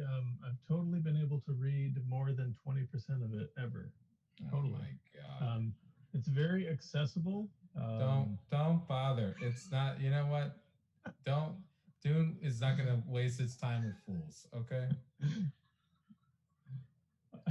The reason I'm excited for Dune, the movie, is it's one of my all-time favorite directors, Denis Villeneuve, and he is amazing as a director. Yeah. So I think this might be not that there's anything wrong with David Lynch. There's something wrong with David Lynch. It's just okay. There's nothing wrong with David Lynch as a person. No, there's just a lot wrong with David Lynch's version of Dune. Oh yeah. We don't need to get it. Should we get into it? Well, you know what? You called the last stream. You called, first of all, you insulted the Scottish people like 8 times in the first nice 12 minutes, and then you called Tombstone, which I love. Okay, the best Western of all time. Yeah. Well, what's wrong with that? No, so you can make, I mean, we're used to making big swings. I mean, so I'm not a fan of David Lynch's adaptation of Dune. I think we're going to agree on this one here that it's not good. It's rough. All versions. He gave him too much money, and it also was the wrong. It was just you couldn't pull it off with that at the time. I guess I don't know. It just wasn't without Salvador Dali. You would not be able to pull it off. Right. Or Mick Jagger. Without Mick Jagger. Everybody should watch Jodorowsky's Dune. It's an incredible documentary. Absolutely. It's incredible. So here's a question from Nito_Reed. What is the best piece of advice you were given as a student? It might be hard to pick just one, but you can do more if you want. Ray, go ahead. Warm shadow soft, cast shadow hard. Bill Maher. Yeah. Jeez, I'm gonna have to agree with that actually. Although I think if I had a runner up, it was actually from Randy, not from Bill. Randy told me. Does Bill know about this? We'll tell him later when we have him on the show. It was a little more. I mean, it was more complicated, I guess, than that one. But it is that value is most important in your composition, then temperature, then color. So that was one of my sort of been like the cornerstone of how I develop an image. So I'd say that was some of my best advice received. We had so much good stuff. I mean, Craig Nelson was a huge influence on me. He's another just incredible artist. Um, Man, we should tell him yeah. about Craig. Remember that? Okay, I'll lead into it. You correct me as I screw up this story, but Craig Okay. Nelson used to do comps for Drew Struzan, and He used to do comps for movies that Drew Struzan ended up doing the final on. right. So he would do like the black and white comp, and it was he could draw exactly in Struzan's style of drawing. In fact, there was a bunch of artists at our school that could all draw that way. They all just learned to do it, and From Richard Amsel. From Richard Amsel, and Craig Nelson had done black and white comp for the Police Academy movie. Yeah. Wasn't the first one, right? Was it like the second one? No, but the one with the blimp, he went to full color on. All right. But so yeah. he had done one of the comps, and it was just sitting in his studio, his office at the Academy of Art, on the ground. It had like a footprint on it. He brought his it out. footprint. His footprint. He brought it out to show us. He's like, yeah, I just did that. Yeah, it was fun. It was a good job. And it was just like, it looked like this, because they could all draw in this style. Right. It looked like an original Struzan drawing with a man's boot print all over it. It was mind-boggling. But he did. Craig Nelson did another one of my favorite '80s movies, Monster Squad. He did the poster for Monster Squad, which Tyler, we should. Do you want to do that for Halloween? Like, oh my God, do Monster Squad stuff? Yeah, yes. Yeah. Maybe it's just an idea. It's an idea. Let's do it. Because I don't know if you folks out there are familiar, but Monster Squad is a horrible movie. Literally the greatest movie of all time. But also the greatest. It's got Stan Winston Studio doing some of the best monster effects in the history of movie makeup. I'm just going to keep raving about it. Let's do some portraits for Monster Squad. Please. Yeah, we could do it. I like that. Oh, it's so bad. Everyone, please hate watch it because it's terrible. It's so good. How scary is it? Like, it's not scary at all. It's terrifying. It's terrifying. Laughable most of the time. Okay, I can't watch it if it's too scary. No, it's not scary. We can watch it. You'll see. Okay. You'll be like, this is supposed to be a monster movie? Yeah, the word monster is pretty scary. And a squad of them? Yikes. No, the kids are the squad. It's like, so this is what happened with this movie. Okay, I think it's pretty self-explanatory. Okay. I don't know if anyone remembers the Goonies, but it was a big deal. The Goonies was a big deal. People made a lot of money. Universal was like, oh, we gotta make that kind of money, guys. We gotta make another Goonies, but with classic Universal monsters. You're on the rights to them anyway, right? Yeah. And it was a massive failure. Just a huge flop. Nobody. I wouldn't say creatively. I mean, maybe creatively is amazing. Financially, it was a huge flop, which is too bad because it's awesome and terrible at the same time. I know you guys are getting mixed reviews from me. When I say it's terrible, I often mean that it's amazing. Yeah, one of Tyler's favorite movies of all time is Highlander, which is objectively really just a terrible, awesome movie. No. Hey, here's a question from Aaron Rufino. Though these are from Aaron, I know. Like you guys are always excited to see Aaron, which is why Aaron has such a lovely gemstone next to her name. Though these are from a movie where the composition has been decided already, how are you deciding to make your own focal point or adding your own interest to the piece? Good question. I am actually popping color a little bit more than that. I've grabbed a frame right out of be a little more impressionist. Here, I'll bring the reference over so you guys can see. I grabbed a frame right out of the movie. It's nearly monochromatic. There's like a smidge of color in it. So I'm actually adding way more color than there's actually there.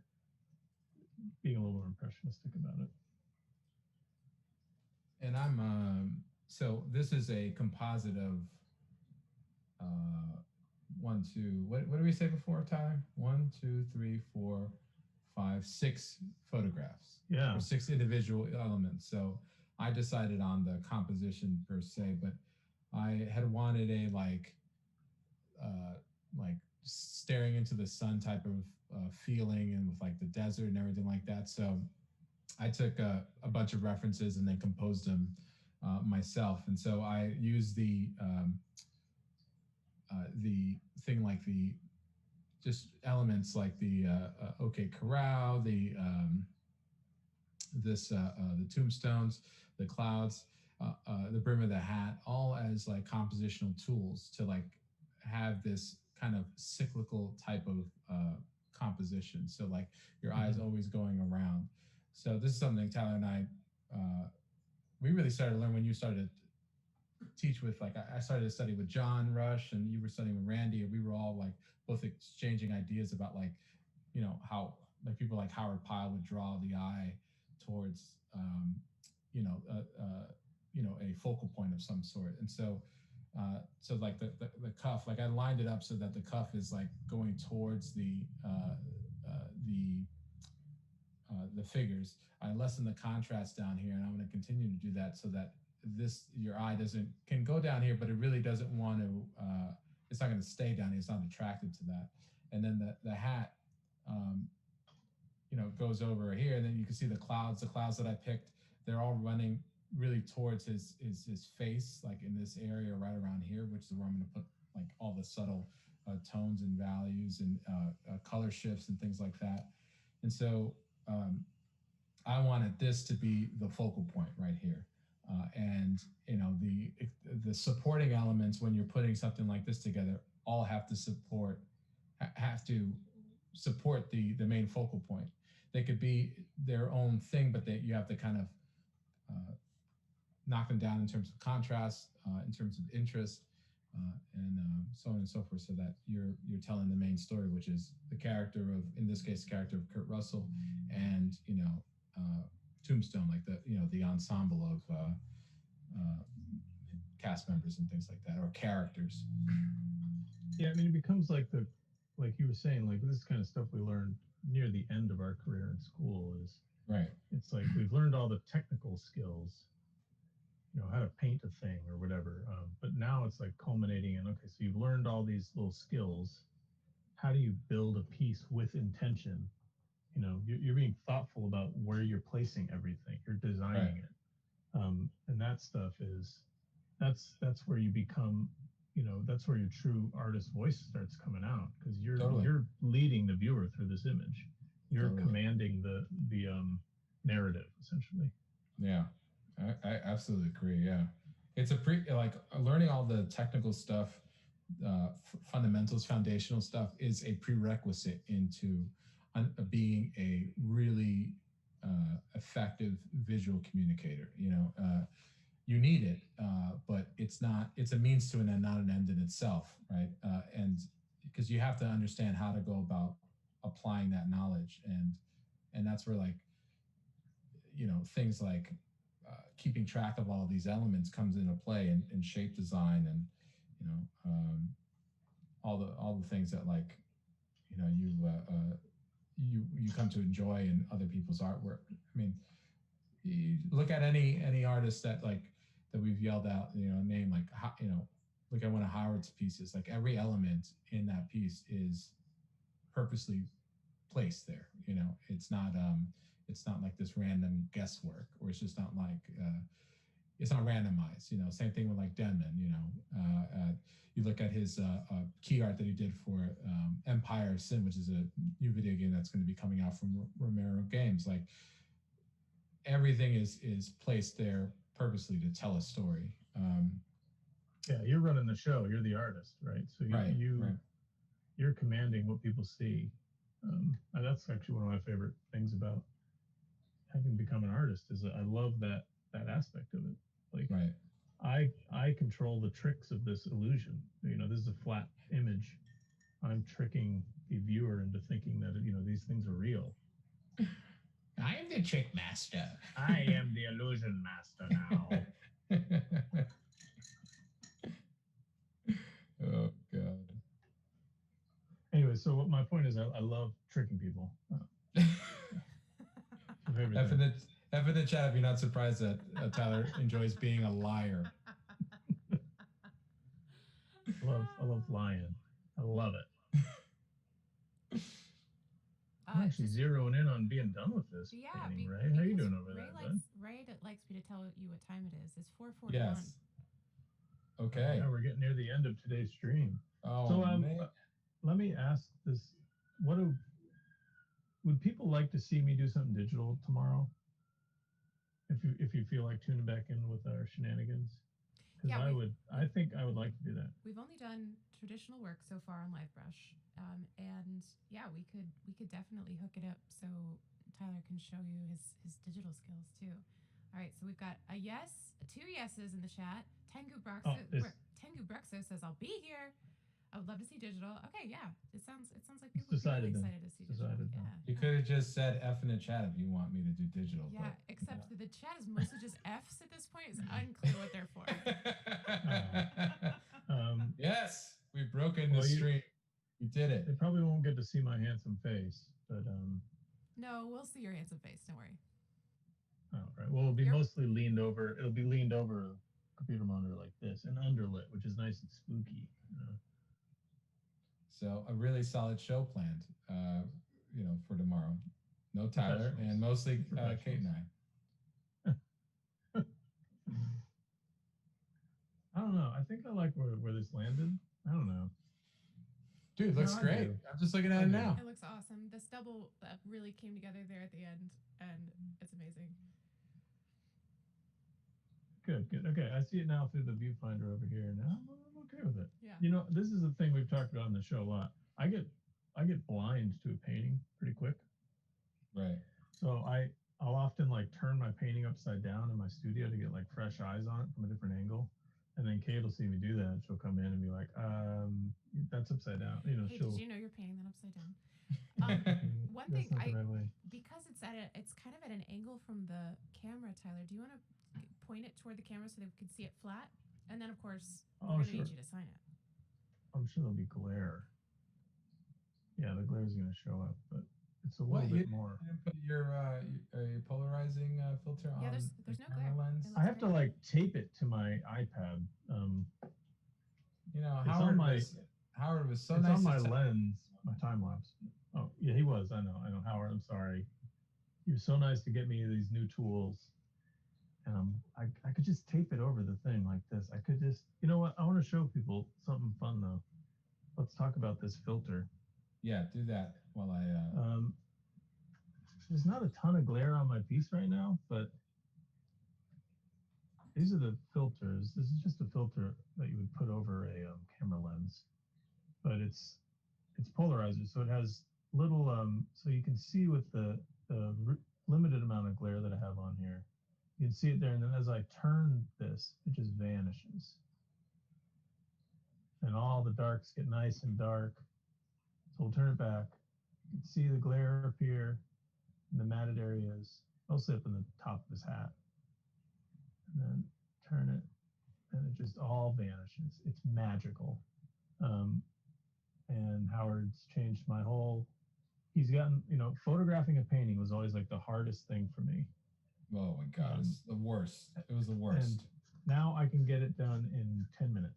Oh yeah, it's the easiest now. I just throw it up on my board here. I have it under the same lights, and I snap a bunch of photos of it. Photoshop will like auto stitch them.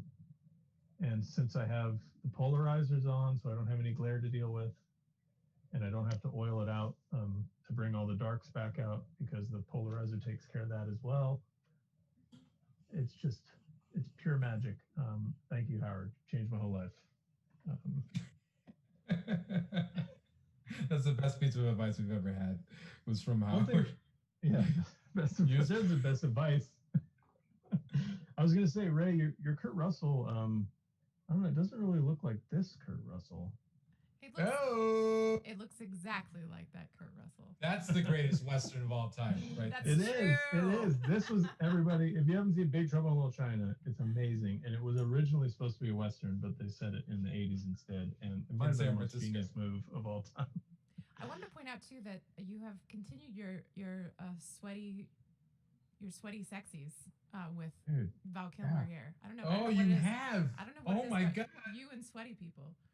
80s and early 90s, man, that was the best special effect they could get on set was a spray bottle. That's all they And had. they just man. sprayed everyone's faces. And then it was like, oh, it really looks like they're working hard or they're stressed or they're sick. That's all they It's just had. a perfect I want to make special sure. effect. Oh, I got to sign this. Oh, yeah. Yeah, you gotta definitely sign need this. to sign this. Tomorrow's stream, by the way, same time, 3 p.m. Pacific. Is Same that- bat time, is same that- bat channel. Is that the plan? Yeah, Okay, yeah. Great. We got to keep it consistent. Let all the folks know. Find a good brush to sign here with. And as you're signing, I just want to, if you're ever interested in owning one of these pieces, feel free Yes. to contact us directly. So these are all available for sale. You want to correct All of that them. statement? I mean, not Ray's most is of them not. are. Mine's, well, I don't know. If Ray's you is not. mine's is currently in a bidding war. Oh, really? But is it Go between into me and auction, Howard folks. Lyons? Yeah, change yeah, fee? yeah. You're a horse, extra horse, and his centaur. Oh, yeah. Depending on who has the most feasible changes, Yeah. that's who wins. Incredible. We've already had some interest in Tyler's piece today too. So Sweet. if you're interested, Ray's has definitely already got a buyer. It's me. But almost every one of the other paintings that you guys have painted so far, you've sold. Tyler, you sold your Uhura. I did. Ray, you sold your Deckard, right? Correct. Yeah. Okay. Yeah. But yeah, they're all available. Contact one of us if you're interested. Yeah, I think I still got a bunch. I got that Bruce Campbell lying around and Luke and Ripley and good old Jack Burton, the Pork Chop Express. Oh yeah. And if you also are new to this channel and you wanted to check out some of our previous episodes, you can go on catch us on YouTube. Actually, we have them all on demand there. So you just search for Lightbrush, right? I mean, that's the that's our YouTube, right? Yeah. And we do have an Instagram account too, where we share, in our stories, we share our favorite artwork, and it's incredibly curated. That means Ray does it. That's one of my favorite things, though. Is it's not something I do on my Instagram that much. I mostly just post my own art, but I love that we are starting to really post just anything we love to see, because I know people out there that are trying to become artists. Sometimes it's hard to find all the great stuff. So when you see some of your favorite artists post art they like, it's always really nice. I love to see that. Like when there are artists I know out there posting some of their favorite art, I just get really excited. So I'm glad we're able to offer that as a Lightbrush feature. Yeah. And it's also I mean, we do it because we just love seeing awesome artwork, and you just have to. I was talking actually to I was doing a lecture for the students of Northern Michigan University on Wednesday, and we were talking about how the stories on Instagram. And do you know Steve Hughes, Tyler? I don't think so. Yeah, he's a great illustrator, man, an awesome painter. I've shared a bunch of his stuff in my stories. So he invited me over to talk to his illustration students, and so we were talking about Instagram, and I had said jokingly but super seriously that I go to Instagram to be humbled, because there's so many good artists out. Yeah, and sure. I love sharing the stuff that humbles me, and I think it just goes back to us. Our point that we always bring up every episode, which is don't work in a vacuum. You just can't do it. And it kind of goes back to what we used to do in art school. Is we had this one guy, Neil.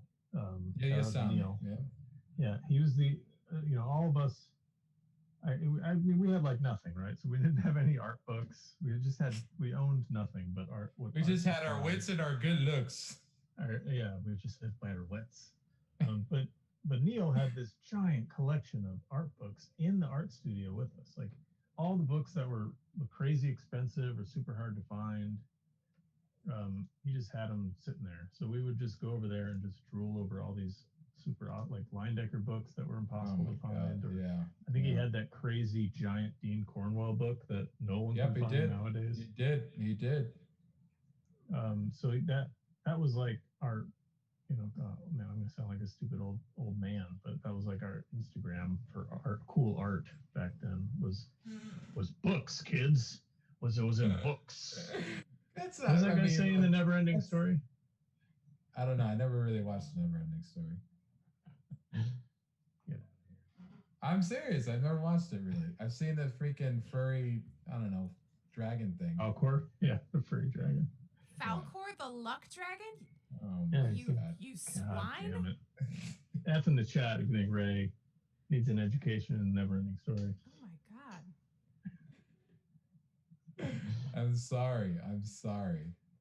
But we did have. Hey, you haven't even seen Monster Squad. Okay, so yeah. who's the different? Yeah. Very different. No. One, Squad one needed to exist before the other one was made. So Monster Squad came first, and then Never-Ending Story was inspired by that. I think so. I think that was the case. I don't know. Probably not. Look it up. It's on Wikipedia. Just give me a second to make me so I can finish up my Wikipedia passage. Finish your painting first, Ray. Touche, my friend. I try to get that like Kurt Russell kind of like swagger now. Oh man, yeah, it's hard. He's got that swagger. I know. Those eyes that are. What is it? What's the quote from the movie? It's like when they say "old Jack." Eyes. They're closed by the sun, sharp as a hawk.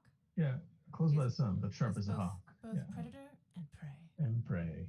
Billy Zane. Oh man, I want one. Billy Zane. Long-haired Billy Zane. Really hard to find. Yeah, really hard to find. Much like Neil's art books. He was the Neil Yasami of Tombstone. I wanted the fandom to be so good, and the Phantom. Oh my God! I wanted that to be like, yeah.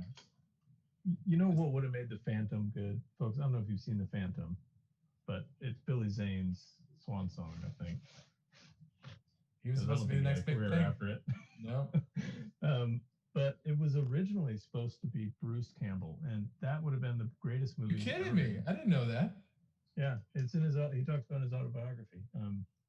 He was supposed to be in that, and something got in the way, and then what Billy Zane had said. But what a misstep! No offense, Billy Zane, if you're watching. No offense, but I loved you, Billy Zane. I still do. I loved you as that background character in Back to the Future too. I loved you then. You were great. Oh no, he was a background character. That was Elijah Wood. Wasn't that Elijah Wood? No, it was Back to the Future 1. Yeah, it was Back to the Future 1. Yeah. Yeah. What? Yeah. And Jason Scott Lee, the guy who played Bruce Lee in the biopic. Yeah. He's one of the goons in Back to the Future 2. That's what I was mixing up. Billy Zane's in 1, and then he's in 2. Oh. And then Elijah Wood's one of the kids at the diner in Back to the Future 2. Wait, so Jason Scott Lee's the guy who's like, you can't hoverboards don't go over the water. Yeah, right? No, without power. Power. Yeah. Yeah, he's all like crazy. Shakespearean.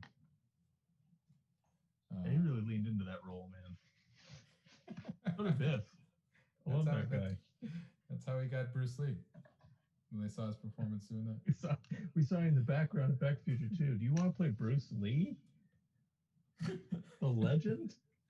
I thought you were going to say, we saw you in the background of Back to the Future 2. Do you want to play the Phantom? Do you want to play the lead in this crazy expensive movie? Oh man, we should watch the Phantom. We should start watching movies on this stream. Don't you think?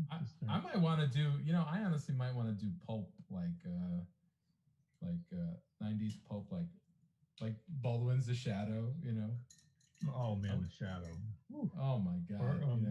Was was it in the 80s or was it early 90s? The Alan Quartermain movies. It might have been the 80s. I think it might have been the 80s. Yeah. Oh, we're really fizzling out here on the end of this stream, aren't we? Just naming movies. Ray, that painting is phenomenal. I'm so glad that it will be in our house. Yep.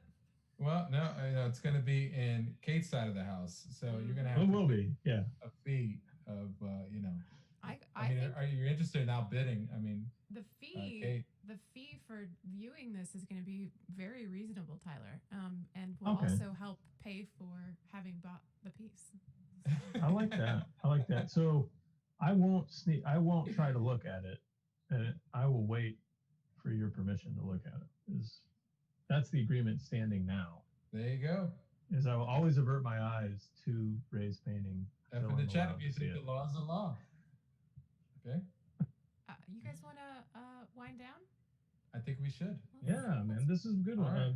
Another shout out to Lightbox Expo Online. I hope everyone's having fun checking out all the streams and all the amazing stuff that's being available this weekend. And please come back and see us tomorrow at same time, 3 p.m. Pacific, 6 p.m. Eastern. And we're going to be, I'm going to do something digital. And Ray, you're probably going to keep working on this, yeah? Yeah. The tombstone's worth it. It is. It is worth the extra time. Maybe I'll do a digital piece and I'll do another tombstone piece. Who knows? Yes. But I'd rather do something more on like the fantasy realm that I'm used to, like some kind of creature, monster, dragon, goblin. Who knows? It's gonna be awesome, though. It's gonna be great. Can't wait. Yeah. So thank you, Tyler. Thank you, Kate. Thank you, Ray. The indestructible Kate Welch. Thank you, Ray. Thank you, Tyler. Keeping the ship afloat. Thanks to this incredible chat. Also, we've had a really, really good. Thank you for stream of everyone. folks. Thanks for coming and checking it out. Awesome. All right, everyone. We'll see you tomorrow. All right, everyone. Signing off. Have a good day.